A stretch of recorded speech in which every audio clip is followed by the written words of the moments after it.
Welcome back to Evergreen Tech Tips, your go-to channel for simple and effective tech tricks. Today we're diving into a super handy feature, connecting your Messenger and Instagram chats. Yep, you heard it right. Manage your conversations across both platforms all in one place. Let's get started. First things first, why connect these chats? Well, it's all about convenience.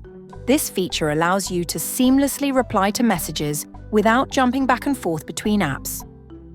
Perfect for multitasking pros. Here's how you do it. Step 1. Open your Instagram app and go to your profile. Click the 3 horizontal lines, hamburger menu, in the top right corner. Select Settings, navigate to Privacy, and then tap Messages.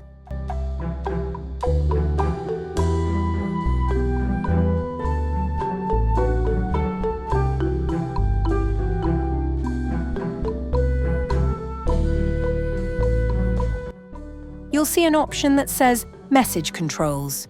Step 3. Link Messenger to Instagram. There's usually a prompt or toggle asking if you want to connect your Messenger account.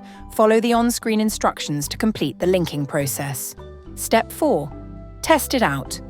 Go ahead and send a message on Instagram. It'll now appear in Messenger as well. And that's it, folks? Simple, right? By connecting Messenger and Instagram chats, you're saving time and making your communication flow a whole lot smoother. Try it out and let me know how it works for you in the comments below. If you found this tip helpful, give this video a big thumbs up and subscribe to Evergreen Tech Tips. Don't forget to hit that notification bell so you never miss a game-changing trick. Thanks for watching, and I'll see you in the next one.